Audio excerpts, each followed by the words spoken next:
Bueno, en esta semana 3 revisamos la temática relacionada a ácidos polipróticos, hidrólisis, sistemas reguladores y pH, ¿no? Como parte del módulo 5, química analítica y su metodología en la maestría en física química para educación secundaria comunitaria productiva. Bien, se ha organizado el contenido teórico sobre la base del texto académico en estos 6 puntos: teoría de Arrhenius, teoría de Bronsted y Lowry, teoría de Lewis, ionización del agua, concepto de pH y cálculo de pH de disoluciones de ácidos y bases. Bien, empezando a revisar el primer punto, la teoría de Arrhenius. Tenemos que ir dando ciertos conceptos relacionados a los ácidos y bases según estas tres principales teorías que se han ido generando a lo largo, ¿no?, de profundizar las investigaciones relacionadas a ácidos y bases. La primera teoría es la reportada o asociada a Arrhenius, donde ácido se define como aquel compuesto capaz de contener hidrógeno en su estructura y de poder liberarlo. Y base, más bien una estructura que se encarga de contener o que contiene, ¿no?, un grupo hidroxilo dentro de su estructura y que es capaz también de donarlo. Este concepto se acuña siempre y cuando el medio en el cual estén presentes tanto el ácido como la base sean medios acuosos, es decir, en presencia del agua. Es así que en los ejemplos que tenemos ahí en pantalla, ¿no? El ácido clorhídrico se va a disociar en solución acuosa y va a liberar tanto el hidrogenión como el cloruro. El ácido sulfúrico, lo propio, en solución acuosa va a generar el hidrogenión y el sulfato. Bueno, en realidad, miren, acá se puede interpretar o considerar la presencia de los hidrogeniones o hidronios. Bien, y en realidad en la práctica, ¿no? Las especies iónicas que se forman realmente es este tipo de ion que está presente, ¿no? Denominado hidronio u ozonio. Y de forma simplificada, ¿no?, es que se ha representado la presencia del protón o hidrogenión. Cualquiera de estas dos representaciones es válida con fines de cálculo. Hacen referencia a la concentración de esta especie iónica. Y esta especie iónica es la que va a influenciar en lo que más adelante vamos a denominar pH. Entonces, los ácidos justamente se caracterizan por la presencia de este hidrógeno dentro de su estructura. Bien, ahora podemos mencionar acá que los ácidos se pueden disociar por fases si es que estos contuvieran más de un protón dentro de su estructura, ¿no? En el caso del ácido sulfúrico tenemos una primera reacción de disociación y luego una segunda reacción de disociación. En la primera se forma un estado intermedio, una estructura iónica o un compuesto iónico que todavía contiene un hidrógeno dentro de su estructura, ya que la liberación de este hidrógeno se da de forma gradual. Entonces, en la primera reacción de disociación, ¿no?, el ácido sulfúrico, que contiene inicialmente dos hidrógenos, solamente va a liberar uno al medio para formar el ozonio y que generar este otro ion denominado, ¿no?, bisulfato o sulfato ácido, que todavía contiene este hidrógeno. En una segunda fase, este bisulfato, ¿no?, va a liberar su último hidrógeno y va a generar el ozonio, así como también va a generar el ion sulfato. De esta manera llegamos a una ionización total. Bueno, esta ionización, bueno, de esto también vamos a hablar más adelante. Esto es común dentro de este grupo de compuestos, tanto los ácidos como las bases tienden a ionizarse, tienden a generar iones en solución acuosa. Siempre se va a generar un ion de carga positiva, ¿no?, o catión, y un ion de carga negativa o anión. Usualmente el catión es el denominado hidrogenión, protón, hidronio u ozonio, que es el que va a influenciar dentro de lo que se conoce como potencial de hidrogeniones o simplemente pH. Y la otra especie iónica que se va a formar es es el derivado de esta estructura ácida que tiende usualmente a ser una base débil, ¿no? Como el caso del sulfato, el bisulfato, el cloruro, en los ejemplos que tenemos en pantalla. Para el caso de las bases ocurre algo semejante, ¿no? Como hablábamos que según Arrhenius, base es cualquier estructura que dentro de su composición molecular presenta el ion hidroxilo y puede ser liberado en solución acuosa. En el caso del hidróxido de sodio, no va a ocurrir esta disociación de tal manera que también se va a generar un catión y un anión. El catión va a ser variable en estos casos, usualmente es un metal. Y el anión va a ser siempre el ion hidroxilo, que es el que va a tener su carga negativa y es el que también va a influenciar sobre los valores de pH, ¿no? La riqueza en la presencia de estos iones hidrogeniones va a permitir que esos compuestos estén comportándose como un ácido y una alta concentración más bien de oxidrilos, ¿no? En su solución, más bien va a promover que esa sustancia, ese compuesto, se comporte como una base. En el siguiente ejemplo tenemos el hidróxido de calcio, que de la misma manera va a liberar el ion calcio divalente y un hidroxilo, bueno, en realidad dos hidroxilos, ¿no? Nos olvidemos que al hacer estas ecuaciones necesariamente las debemos balancear para alcanzar un equilibrio, no solamente de elementos, sino también acá es importante mencionar las cargas, ¿no? Tiene que haber una equivalencia de cargas que usualmente tienden a la neutralidad, ¿no? Por ejemplo, acá 2 positivo con 2 negativo se anulan y generan la sal. Y acá lo propio, ¿no? Perdón, la base. Y acá tenemos una carga positiva y una carga negativa, se anulan y generan el hidróxido o base inicial, ¿no? Entonces, de esa manera partimos definiendo los conceptos de ácido y base según la teoría de Arrhenius. Bueno, acá también vamos a aprovechar en hablar sobre las reacciones de neutralización. Estas reacciones hacen hincapié en en un tipo específico de reacción donde las especies iónicas que influyen directamente sobre el pH, como lo son el oxonio y el oxidrilo, tienden a reaccionar entre sí para generar una molécula neutra como lo es el agua. Y eso es lo que podemos ver acá en las dos reacciones que tenemos en pantalla. La primera parte, ¿no? Estamos observando una reacción de ionización de un ácido, donde se ha generado el anión y el catión. El catión, como ya les mencioné, puede ser el protón, hidrogenión, hidronio u osonio. Y para la base ocurre algo semejante, ¿no? Está el anión, que es el hidroxilo, y el catión, que usualmente es un metal. Entonces, se va a generar la reacción entre el hidroxilo y el protón para generar agua, ¿no? Un compuesto totalmente neutro. Y el restante remanente, como lo es el metal con el anión, pueden generar una sal neutra. Es por esa manera que a este tipo de reacciones se las denomina neutralización. Además, ¿no? Que un ácido bueno, hablemos del ácido clorhídrico, como lo tenemos ahí abajo en el siguiente ejemplo, y una base fuerte, como lo es el hidróxido de sodio, ambos con características químicas y físicas no particulares, elementos altamente corrosivos, van a generar una solución bastante inocua, no dañina, siendo que inicialmente eran un gas, ¿no? Y un sólido altamente corrosivo, ¿no? Se neutralizan entre sí, generan agua y generan una sal, cloruro de sodio, la sal de mesa, la sal común. Entonces, a eso se denomina reacción de neutralización, ¿no? Generación de agua y una sal neutra.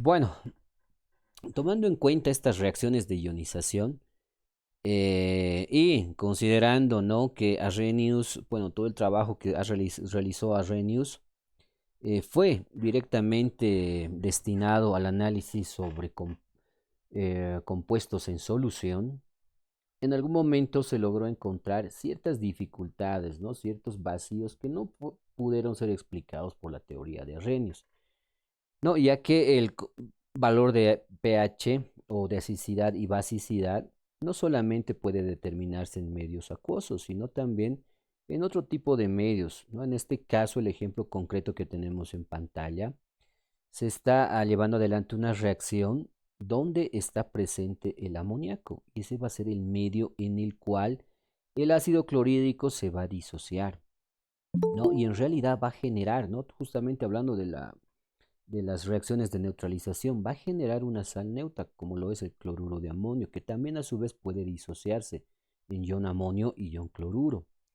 Entonces, acá hablamos de un ácido y de una base, ¿no? El ácido clorhídrico seguiría siendo un ácido que responde a la teoría de Arrhenius, ¿no? Un ácido de Arrhenius. Pero el caso del amoníaco ya sería un casito especial, ¿no? Donde en realidad es una base, tiene comportamiento de base, son sus características o propiedades físico-químicas, pero en la estructura misma de este compuesto del amoníaco no está presente el grupo hidroxilo u oxidrilo, ¿no? Entonces no responde al concepto de Arrhenius, no es una base de Arrhenius, pero sí tiene un comportamiento básico. Entonces, esos vacíos o ambigüedades que se ha generado o que se han ido describiendo han detenido el concepto de Arrhenius. De todas maneras, hay muchos ejemplos que podemos considerar como ácidos y bases de Arrhenius, ¿no? Los tradicionales ejemplos como el ácido clorhídrico, sulfúrico, fosfórico. Bases como el hidróxido de sodio, hidróxido de potasio, hidróxido de calcio, hidróxido de aluminio, etc. Entonces, estas deficiencias justamente tendrían que ser explicadas de alguna manera, ¿no? Y casi 100 años después se ha podido entender ese comportamiento y ahí entra la segunda teoría, ¿no? La teoría de Bronsted y Lowry, que explica, en realidad complementa la teoría de Arrhenius. Arrhenius, ¿no?, como ya les comentaba, hizo su avance basándose exclusivamente en soluciones acuosas. Bronsted y Lowry no solamente consideraron las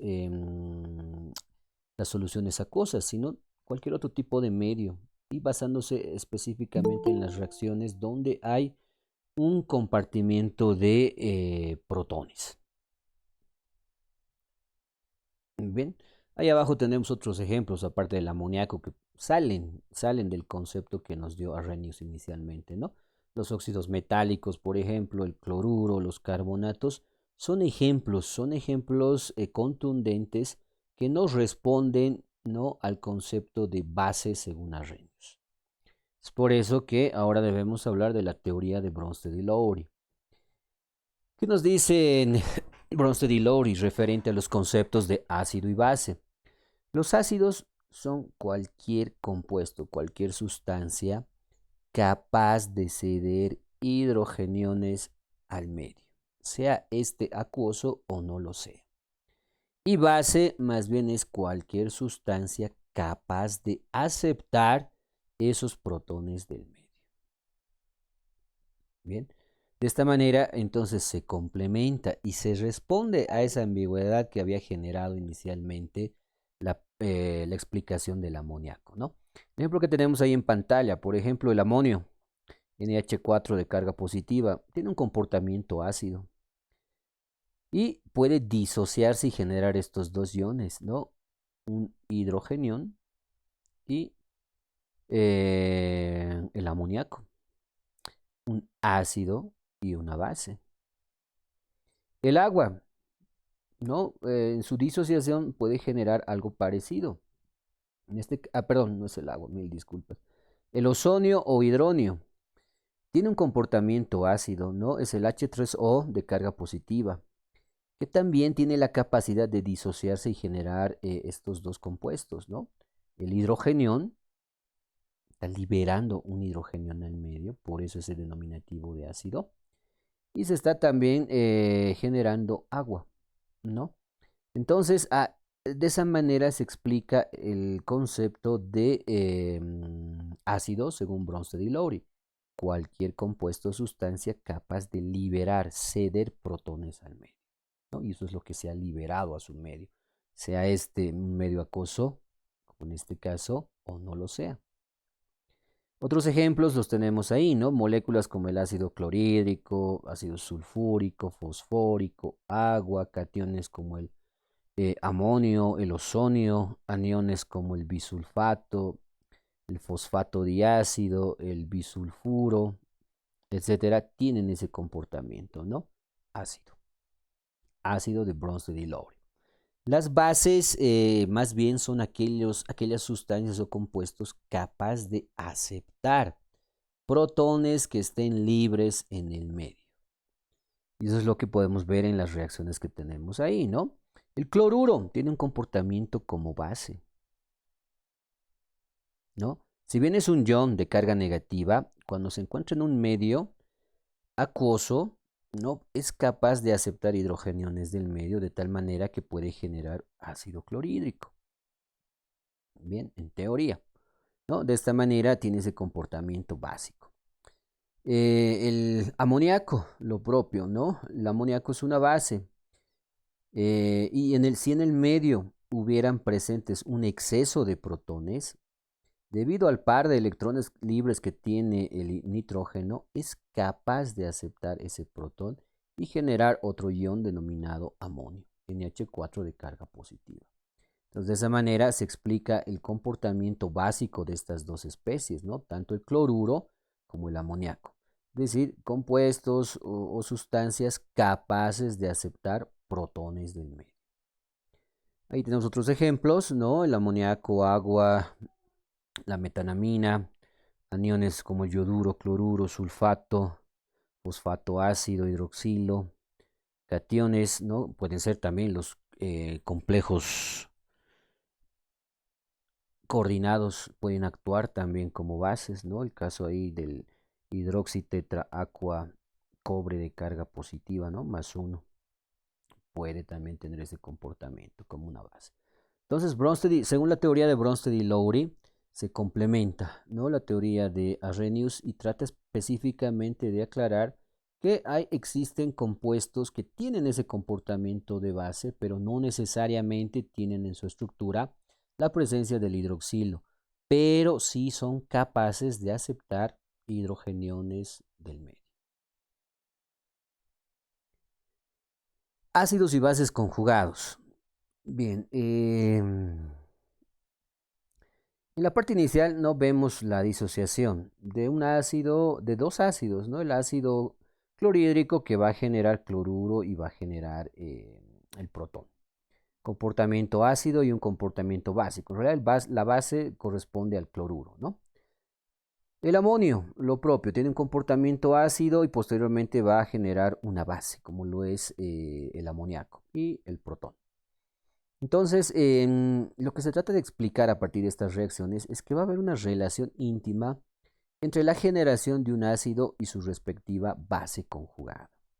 Es decir, un ácido cuando tiende a ionizarse, sea este fuerte o sea débil, siempre va a generar una base conjugada y viceversa. Una base fuerte o débil cuando se disocia o cuando entra en reacción puede generar un ácido conjugado. Y esto es importante. Esto es importante especialmente en sistemas biológicos debido a que la interacción, ¿no?, de este par, un ácido débil especialmente con su respectiva base conjugada o una base débil con su ácido conjugado, llegan a formar pares que pueden estabilizar el pH, ¿no? Esto lo denominamos amortiguadores, buffers o tampones, de los cuales vamos a hablar más adelante y tienen mucha importancia debido a que evitan los cambios bruscos de pH, ¿no? Y miren, se generan siempre a partir o fruto de la ionización de cualquier ácido o de cualquier base. Repito, sea este fuerte o sea débil. Entonces, bueno, eso es lo que se trata de explicar en la parte inferior, ¿no? De una manera más complementaria, obviamente, explicando la presencia también del hidronio u ozonio. El ácido clorhídrico, que tiene comportamiento ácido, va a reaccionar con el agua, que en este caso tiene comportamiento básico, de tal manera que va a generar el cloruro, ¿no? Que va a ser la base, y el hidronio, que va a ser el ácido, ¿no? Por eso tenemos acá ácido 1, base 2, base 1, ácido 2. Por el otro lado, tenemos algo semejante, ¿no? El agua, por ejemplo, con el amoníaco. El agua con el amoníaco van a generar de la misma manera sus dos iones, el ion hidroxilo, que va a tener un comportamiento básico, y el ion amonio, que más bien tiene un comportamiento ácido. De esta manera, entonces, siempre se van a ir generando ácidos y bases conjugadas a partir de sus ácidos y bases iniciales. Anfolitos y sustancias anfóteras. Bien, esta propiedad química es exclusiva de cierto grupo, ¿no?, de compuestos químicos que tienen la capacidad de poder comportarse tanto como ácido y como base al mismo tiempo. Este tipo de compuestos se denominan anfolitos o anfóteros o anfipróticos. Bien, tal es el caso del agua, ¿no? El agua tal vez es el ejemplo más importante dentro de este grupo, pero no el único, obviamente. Puede tener comportamiento básico, ¿no? Debido a que es capaz de aceptar protones del medio, ¿no? Siguiendo el concepto de Bronsted y Lowry. Agua, protones presentes en el medio, ¿no? Van a unirse al oxígeno.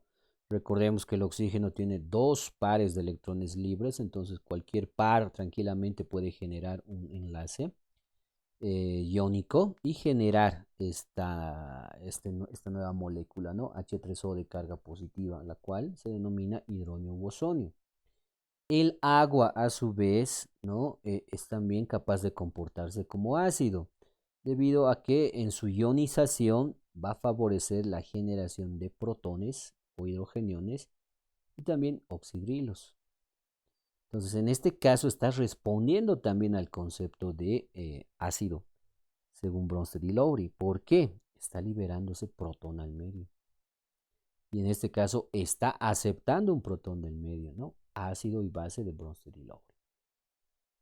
Anfolito. En la parte inferior tenemos otros ejemplos, ¿no? Exclusivamente el ácido fosfórico. Los niveles de disociación del ácido fosfórico pueden explicar este comportamiento, ¿no? El ácido fosfórico es un ácido débil que va a generar en su primera etapa de disociación el fosfato diácido y un protón. Ese fosfato diácido inicialmente generado va a ser una base. Bien, ahora, en este tipo de ejemplos, en este tipo de casos, ¿no? El comportamiento del ácido o de la base va a depender mucho del entorno, del sistema mismo, ¿no? Si es que abundan o no las especies básicas o las especies ácidas. Es así que este mismo ion generado inicialmente, que tenía comportamiento básico, puede ser considerado también ácido. ¿Por qué? Porque en una segunda etapa de disociación del ácido fosfórico, este fosfato diácido va a ser capaz de ceder un protón al medio, ¿no? Responde entonces al concepto de Bronsted y Lowry, ¿no? Genera o libera el protón y a su vez genera otro ion, fosfato ácido o bifosfato, que tiene comportamiento básico dentro de este par. Finalmente, en la tercera etapa de disociación, este fosfato ácido puede tener también comportamiento ácido. ¿Por qué? Porque va a ser capaz también de ceder un protón al medio y generar primero el grupo anión, ¿no? En este caso el ion fosfato y el protón. Entonces, esa es la característica importante de este grupo de compuestos, anfolitos, anfóteros o anfipróticos, ¿no? Que al mismo tiempo pueden ser tanto ácidos como bases, ácidos, bases, etc. Entonces, mucho también va a depender de qué concentraciones priman en el ambiente, las características del entorno, del sistema, ¿no? Para poder definir el comportamiento real de estas especies, ¿no? O bien que sean básicas o bien que sean ácidas. Teoría de Lewis. Bueno, la teoría de Lewis es todavía más complementaria, ¿no? Si bien hablábamos de este tipo, grupo de compuestos presentes en soluciones acuosas, ¿no? Según sus niveles de disociación, ¿no? Complementando también la presencia de estructuras que no necesariamente contienen hidroxilos, pero que tienen un comportamiento básico, surge la necesidad de explicar que en medios que donde no necesariamente está presente el agua, también puede haber un intercambio y formación de compuestos ácidos y básicos, ¿no? Y esto se lo explica justamente a partir de la teoría electrónica de Lewis, donde se menciona que para generar un ácido o una base necesariamente tiene que haber un pasaje de electrones, ¿no? En este caso, siendo un ácido o considerándose a un ácido de Lewis como aquel compuesto capaz de aceptar electrones de otro compuesto. Y base, ¿no? De Lewis se considera a cualquier compuesto que tenga la facilidad de ceder protones a otro compuesto, a otra estructura. ¿No? Y esta es la reacción clásica que explica justamente los conceptos de ácido y base de Lewis, ¿no? Donde tenemos presente el fluoruro de boro, que inicialmente tiene que en realidad es un ácido, ¿no? Es un ácido, tiene comportamiento ácido. Y el amoníaco, que como ya lo hemos explicado, es una base. Pero complementando y reforzando la teoría de Bronsted y Lowry, ¿por qué también tiene este comportamiento básico? Porque el nitrógeno y obviamente otros elementos levemente electronegativos tienen algunos pares de electrones libres en su nube electrónica. Entonces, este par de electrones libres es capaz de compartirse con otro compuesto y en este caso, no generar una especie de atracción. En este caso, lo va a hacer con el boro, ¿no? El boro que no tiene ningún electrón libre en su última capa de valencias, pero es capaz, ¿no? De aceptar ese parcito de electrones libres que tiene el nitrógeno. De tal manera que se forma este tipo de estructura, donde está generándose un compartimiento real de estos electrones. Bien, entonces ácido y base de Lewis o también teoría electrónica. Bueno, aquí en este cuadrito se resume todo lo que hemos ido mencionando en las anteriores diapositivas, ¿no? Definición, ácido, según Arrhenius, ¿no? Cede iones a hidrogeniones en agua. Según Bronsted y Lowry, donador de protones. Según Lewis, aceptor de un par de electrones. Base, ¿no? Más bien da o cede iones oxidrilos al agua. Según Bronsted y Lowry, aceptor de protones. Y según Lewis, donador de un par de electrones a otro compuesto. ¿No? Reacciones ácido-base, formación de agua, la transferencia protónica, la formación de enlaces covalentes coordinados. Las ecuaciones también las tenemos ahí, las ecuaciones genéricas, ¿no? Genéricas para cada caso, en el caso de Arrhenius, en el caso de Bronsted y Lowry y en el caso de Lewis, donde no se especifica el compartimiento de ese par de electrones que están excedentes en algún grupo de elementos, especialmente los elementos electronegativos del grupo nitrogenoides tienen esa capacidad de generar bases de Lewis. Bien, la fuerza de los ácidos y de las bases. Hace un momento ya hablábamos, ¿no? Y los clasificábamos a los ácidos y bases en dos grupos, ácidos y bases fuertes, ácidos y bases débiles. Son los grupos principales, pero mucho dependerá de qué autor para considerar estados intermedios, ¿no? Ligeramente fuertes, ligeramente débiles, etcétera. Puede haber, ¿no? Una serie de clasificación donde se van a considerar más categorías. Pero en realidad basta con clasificarlos en esos dos grupos importantes, ¿no? Fuertes y débiles.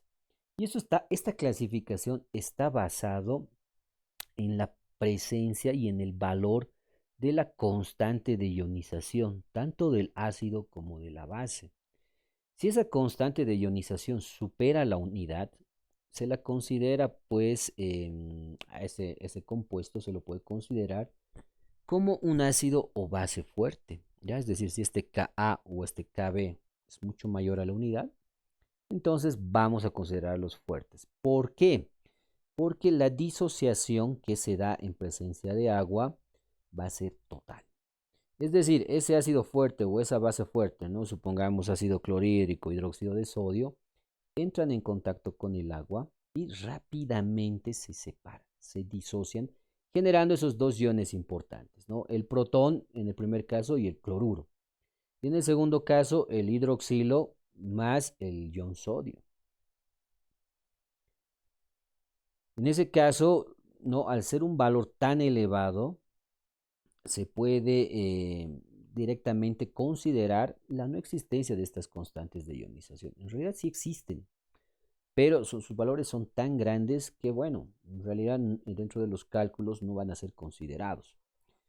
Pero otro grupo, más bien existe otro grupo que este grado de disociación, de separación y formación de iones en contacto con el agua, más bien es medido, es parcial. Por lo tanto, estos valores van a ser mucho menores a la unidad. Y en ese caso, sí, no van a poder ser despreciables y más bien hay que considerarlos dentro de los cálculos para poder calcular los valores de pH, ¿no? Tal es el caso de los ácidos y bases, principalmente de naturaleza orgánica. Al primer grupo de ácidos y bases fuertes, más bien pertenecen los inorgánicos. Obviamente no todos, hay ciertas excepciones, ¿no? Como el ácido fosfórico, el ácido carbónico, el hidróxido de amonio, que más bien tienen un comportamiento débil. Bien, en pantalla justamente tenemos dos ejemplos, ¿no? Para el caso del ácido acético, con el agua, ¿no? Genera el acetato y genera también el hidrógeno, bueno, en este caso el ozono, ¿no? Se puede calcular la constante de ionización para esta ecuación o para esta disociación de este ácido débil resulta del producto, ¿no? Del producto de las concentraciones de los productos que se han generado, vale decir concentración del acetato multiplicado por la concentración del ozono. Todo eso dividido entre el producto de las concentraciones de los reactantes, ¿no? Es decir, concentración del ácido acético y la concentración del agua. Usualmente la concentración del agua es constante o directamente no influye sobre, sobre las otras especies iónicas que se hayan formado. Es así que se puede tranquilamente transportarlo, ¿no? Hacia la constante y de esta manera generarse la constante de ionización del ácido o representada como Ka, que va a ser igual al producto, ¿no? De la concentración, en este caso del acetato por el ozono dividido entre la concentración del ácido acético. Y de esta manera podemos nosotros calcular los valores de las constantes de ionización. Pero ya se tiene, ¿no? Se tiene calculado a distintas temperaturas. La temperatura es un único factor que puede influir directamente en el valor de estas constantes. Por otro lado, tenemos acá el amoníaco, ¿no? Que en presencia de agua, pues genera el amonio y el hidroxilo. Se puede calcular la constante de ionización de esta base, ¿no? Haciendo el mismo análisis, la misma consideración. Es decir, multiplicar, ¿no? La concentración del amonio y la concentración de hidroxilos y dividirlo entre la concentración del amoníaco. De esta manera podemos calcular la constante de ionización de la base. Estos valores son muy importantes, especialmente, repito, en ácidos y bases débiles, porque también me van a permitir calcular el valor del pH. Bien, acá tenemos algunos valores o criterios mediante los cuales se pueden clasificar a los ácidos, ¿no? Así que tenemos constantes de ionización acídicas mayores a 55 son consideradas fuertes. Entre 55 a 10 a la menos 4, intermedias, de 10 a la menos 4 hasta 10 a la menos 14, débiles, menores a 10 a la menos 14, muy débiles, ¿no? Es un criterio que he considerado el texto académico, que es válido, no habría problema, pero básicamente no clasificarlos en fuertes y débiles. ¿Cómo se puede calcular esa constante de ionización? Necesariamente requerimos conocer la concentración del ácido o bien la concentración de los iones que se forman, ¿no? En este caso, principalmente del ozono. ¿no? El ejercicio dice, en una disolución 0,05 molar de un ácido monoprótico, se determina que la concentración de ozono en la disolución es 4 por 10 elevado a la menos 5 molar. Calcular el valor de la constante de ionización del ácido. Necesariamente tenemos que elaborar nuestra ecuación, balancearla, hacer un análisis, ¿no? Como el que se está realizando acá en el ejemplo, considerando que la concentración inicial del ácido es 0,05 molar, en presencia de agua va a generar el anión y va a generar el ozono. En un estado inicial, obviamente todo el ácido va a estar completo, ¿no? Su concentración no debería variar antes de la reacción, en un estado inicial. Pero cuando se alcanza el punto de equilibrio, parte, parte de la concentración de este ácido débil se ha disociado, ¿no? Se ha disociado y ha generado cierta concentración, tanto para el anión como para el ozono. Por eso que se le está restando en este caso una X, ¿no? 0,05 menos esa cantidad que no se sabe, no sabemos ahora cuánto será. Bueno, en realidad sí sabemos, ¿no? Mil disculpas. En este caso, para este ejemplo, es 4 por 10 a la menos 5. Entonces, ese valor le tenemos que restar a 0,05. Es el mismo valor que el de la concentración del anión y bueno, es el valor de la concentración del ozono, ¿no? Cuando hablamos de equilibrio, entre las tres especies que están ahí presentes, debería existir la misma cantidad o concentración. Por eso acá, miren, se está considerando como x al cuadrado. Cuando hacemos el análisis, ¿no? Queremos calcular la constante de ionización acídica. Consideramos, ¿no? El producto, concentración del anión multiplicado por la concentración del ozono dividido entre la concentración del ácido débil. Pero como ambas concentraciones son iguales, son semejantes, este valor no se lo está considerando elevado al cuadrado. Bien, dividido entre la concentración inicial del ácido, que va a ser 0,05 menos x, ¿no?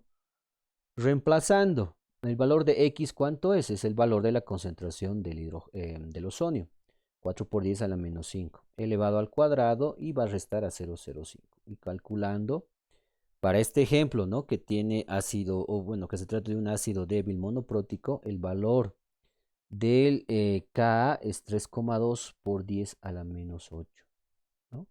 Que según a este criterio que tenemos encima, debería tratarse de un ácido necesariamente débil. Perdón, alguien quería preguntar adelante. No sé si fue un error. Adelante, adelante, por favor.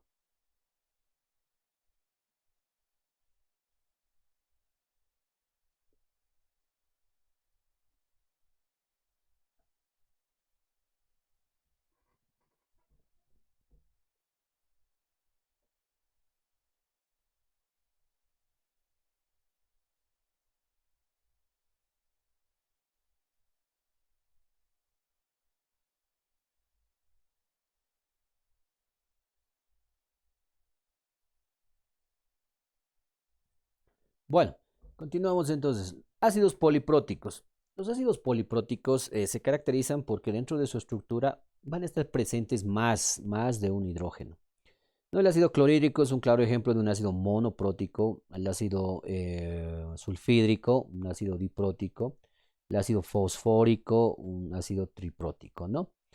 Especialmente desde los dipróticos para adelante ya tenemos fases de disociación, ¿no? Estados de disociación. En cambio, los monopróticos solamente en una fase se disocian completamente si se tratan de ácidos fuertes o parcialmente si son débiles. Tal es el caso, miren, aquel ejemplo que tenemos del ácido sulfídrico. Una primera etapa va a generar un protón, va a liberar un protón al medio y va a generar la especie sulfuro de hidrógeno.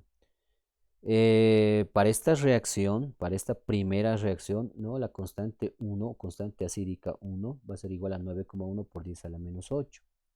En una segunda fase, este sulfuro de hidrógeno va a liberar su último protón y también va a generar el sulfuro. Calculándose una constante de ionización 2 de 1,2 por 10 elevado a la menos 15.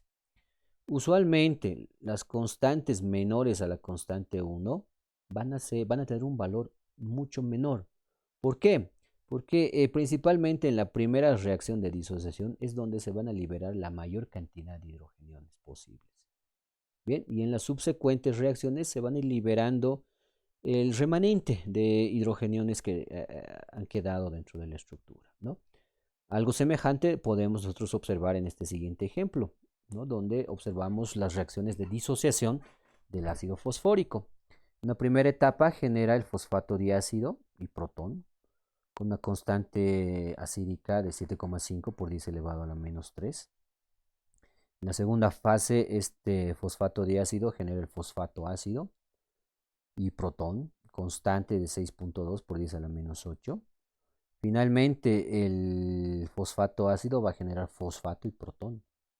Y la constante de 2,2 por 10 a la menos 3. Entonces, si analizamos los valores de la constante, ¿no? Cada vez van disminuyendo y mucho más. Entonces, esto se debe a que justamente en la primera reacción es donde se lleva adelante la mayor cantidad de liberación de protones al medio. Y ese pequeño remanente, ¿no? Se va llevando adelante en las siguientes reacciones. Bien, ionización del agua. Hablamos bastante de ionización, ¿no? Hablamos de ionización de ácidos, bases, formación de iones, aniones, cationes, etc. Con el agua ocurre algo semejante, ¿no? El agua en estado puro, entre sí, y bueno, por lo menos un porcentaje mínimo menor al 5%, puede estar reaccionando para generar estos dos iones, el ion ozonio y el ion hidroxilo, fruto de la reacción de dos moléculas de agua. ¿Por qué comento que es una fracción mínima? Porque la mayor parte de las moléculas del agua están más bien formando puentes de hidrógeno, lo cual le brinda esa estructura característica, ¿no? Al agua como un elemento, como una sustancia. Entonces, ese pequeño remanente sí es capaz de llevar adelante esta reacción de disociación. Puede calcularse su constante de ionización, ¿no?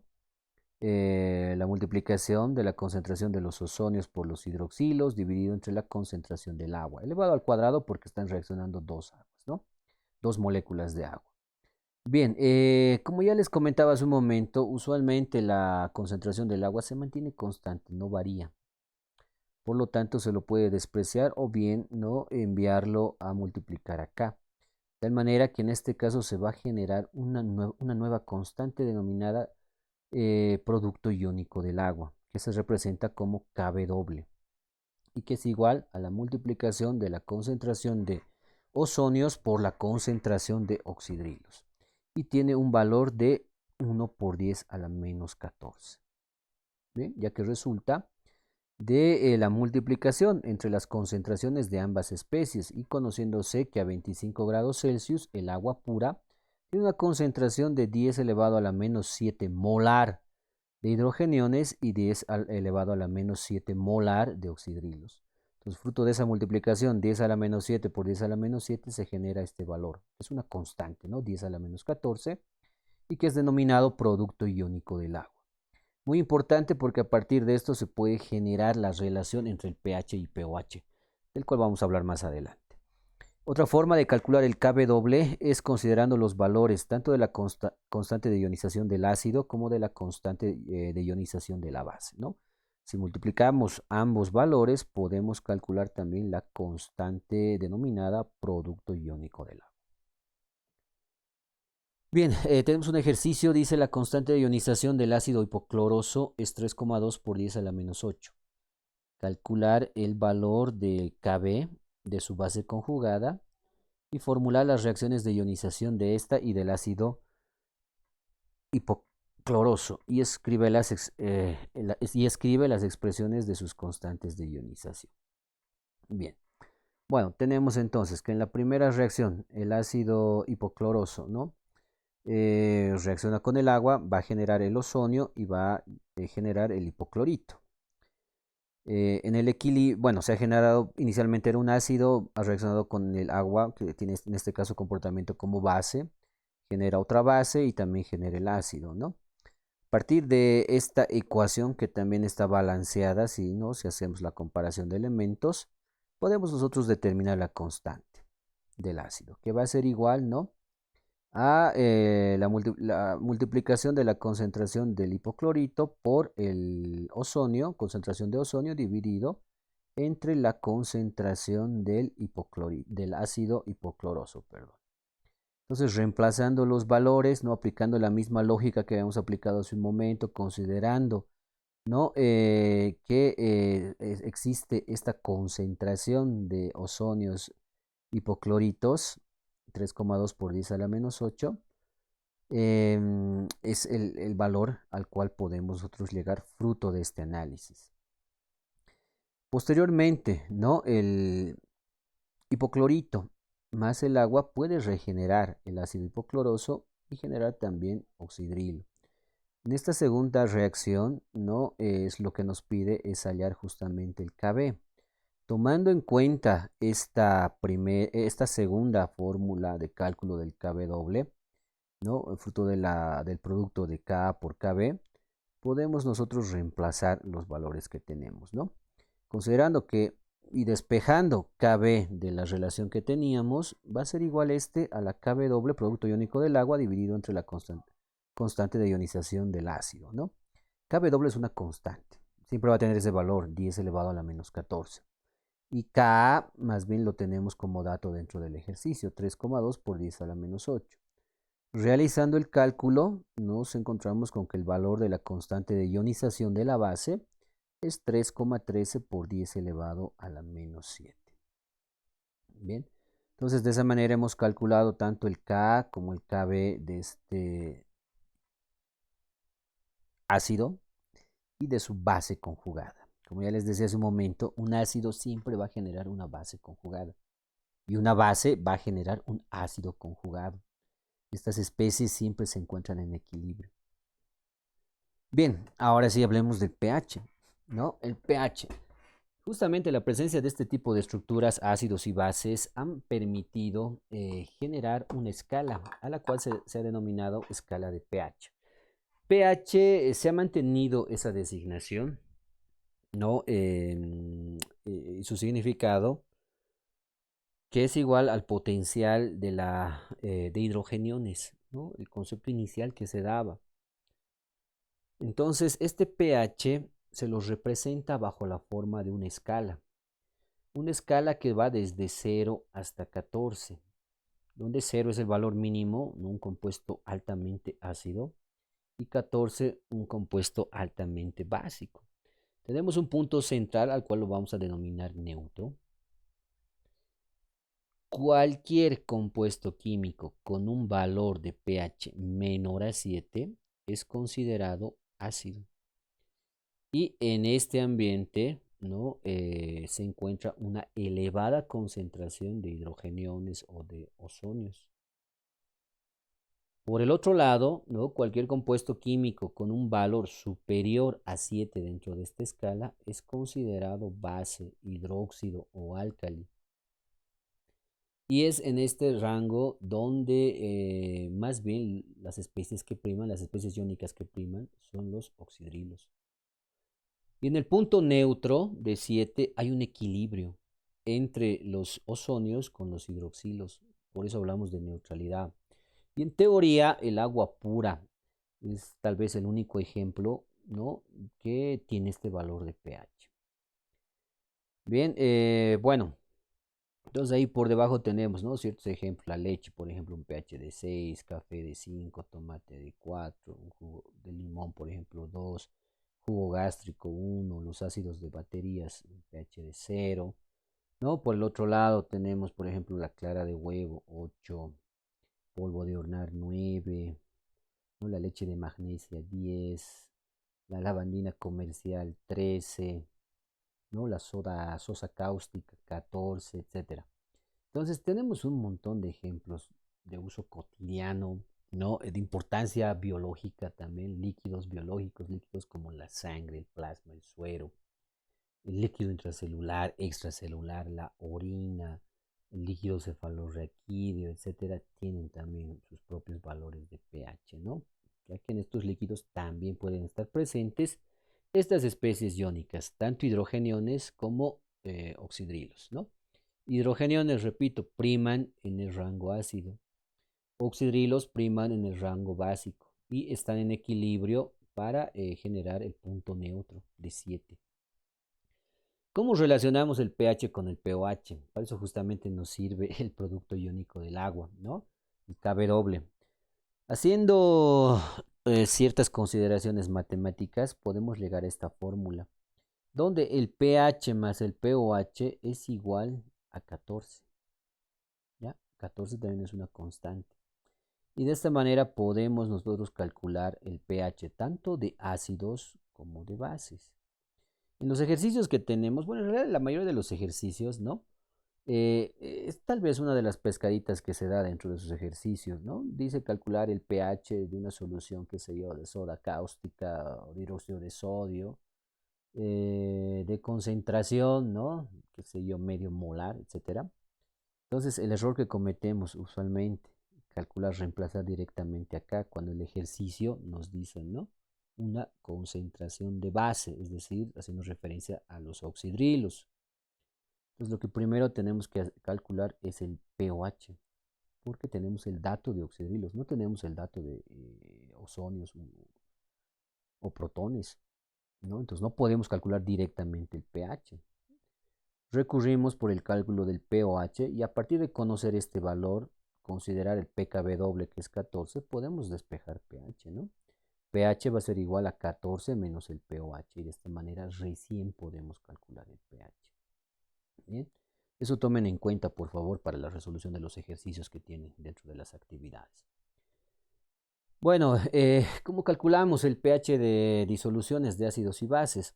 Bueno, antes hay que considerar ciertas condiciones para poder realizar el cálculo del pH, especialmente dentro de lo que es esta escala de valores. Bien, por ejemplo, se puede calcular el pH de soluciones acuosas siempre y cuando la concentración no sea elevada, es decir, hablemos de soluciones diluidas, soluciones menores a la unidad. Bien, si las concentraciones de los ácidos o de las bases son mayores a 1, no vamos a poder calcular. Bueno, en realidad vamos a poder calcular matemáticamente, ¿no? Pero sus resultados van a salir fuera de este rango. Así que no es raro que en algún momento no nos encontremos con un valor de -1, -2 o valores de 15, 16, etcétera. ¿Por qué? Porque justamente se está aplicando estas formulitas a soluciones que están muy concentradas, donde están presentes gran cantidad de hidroxilos. Entonces, primera condición, no se olvide, que la solución tiene que ser diluida, menor a la unidad, menor a 1 molar. Segunda condición, que la concentración necesariamente debe estar expresada en molaridad. Si lo tenemos no representado en otras unidades de concentración, lo primero que hay que hacer es convertir a molaridad, moles por litro. Entonces, acá hablamos de la concentración molar de ozonios, concentración molar de hidroxilos. Y recién podemos calcular estos valores, ¿no? pH igual al logaritmo negativo de la concentración molar de ozonios, pOH igual al logaritmo negativo de la concentración de oxidrilos. Bien. Y la tercera condición, que la solución sea acuosa. Si la solución es acuosa, vamos a respetar y manejar esta escala que va desde 0 hasta 14. Bien. Por otro tipo de condiciones, esta escala varía, hay que tener otro tipo de consideraciones. Así que, por favor, tómenlo en cuenta. Ahora sí, vámonos al cálculo de pH de disoluciones de ácidos y de bases, ¿no? Mucho va a depender de la naturaleza misma del ácido y de la base. Es así que para ácidos y bases fuertes directamente aplicamos las fórmulas que ya hemos revisado, ¿no? pH igual al logaritmo negativo de la concentración de protones, hidrogeniones, ozonios, hidrones, etcétera, como quieran llamarlo. El pOH igual al logaritmo negativo de los hidroxilos u oxidrilos. Y de esta manera podemos calcular directamente estos valores de pH y pOH. No requerimos ni siquiera conocer la constante de ionización porque la disociación de estas especies es total, ¿no? Hay una ionización total. Entonces, los valores de la constante tienden al infinito. así que no tiene, no tiene ningún criterio el poderlos incluir en el cálculo. Por esa razón se utilizan directamente estas fórmulas, ¿no? Y luego la relación, ¿no? El potencial de la constante o del producto iónico del agua es igual a 14 y 14 es igual a pH más el pOH. Una forma directa de poder relacionar el valor del pH con el pOH, ¿no? Consideren siempre de qué se trata. Si se trata de un ácido, van a poder calcular directamente el pH. Pero si se trata de una base en el ejercicio, primero tendrán que calcular el valor del pOH y recién a partir de conocer este valor, poder calcular el pH a partir de esta última relación. Ácidos y bases débiles. Bueno, acá tenemos que considerar que la disociación es parcial, ¿no? No es total, es por eso que es importante conocer este grado de disociación. Y esto lo podemos conocer a partir de poder determinar las constantes, ¿no? Tanto la constante de ionización del ácido como la constante de ionización de la base. Bien, se puede hacer un análisis como el que hemos ido realizando o bien aplicar estas fórmulas. Bien, y eso es, digamos, lo interesante de la fisicoquímica. A partir del análisis directo que se hace sobre fórmulas genéricas, se pueden elucidar ciertas fórmulas que tienen aplicabilidad, les comento, para el cálculo del pH y del pOH, ¿no? Por ejemplo, el pH de un ácido débil es igual al pKa menos el logaritmo de la concentración dividido entre 2. Bien, ¿qué es el pKa? Es el potencial de la constante de ionización del ácido. No se olviden que este valor lo conocemos, está en tablas o usualmente nos los van a dar en el ejercicio. ¿Y cómo calculamos el potencial? Es igual a la fórmula del pH, ¿no? Este potencial de la constante va a ser igual al menos logaritmo de la constante de ionización. De esa manera encontramos este valor. La concentración molar del ácido y dividido entre 2. Para el pOH ocurre algo semejante, pero en este caso vamos a considerar el pKb, potencial de la constante de ionización de la base. La concentración molar de la base dividido entre 2. De esa manera podemos determinar entonces el pH y el pOH de ácidos y bases débiles. Bien, la importancia de los ácidos y bases débiles, especialmente, ¿no?, en la parte analítica, en la parte fisiológica y biológica, tiene mucha importancia, ya que la función de un tampón es evitar los cambios bruscos de pH. Entonces, en un sistema donde vamos a llevar adelante un control de calidad, ¿no? Hablando de química analítica, supongamos control de calidad de alimentos o medicamentos, el sistema tiene que tener un pH constante para poder realizar la identificación de los analitos de interés o principios activos. Y nosotros al añadirle la muestra, al añadirle ciertos reactivos, rápidamente podemos provocar un cambio brusco. Supongamos que la reacción ideal para la detección de un determinado analito se lleva a un pH de 6 y yo añado, ¿no?, sustancias ácidas o sustancias básicas. Esto va a generar pues que el pH de ese sistema vire bruscamente, ¿no? Tal vez añado un ácido fuerte. Entonces su pH inicial, que era 6, bajará pues hasta pH 2, 1. Supongamos que añado una base fuerte. Ese pH 6 se disparará pues a 10, 11. Mucho dependerá de la concentración de los ácidos o bases fuertes que añadamos.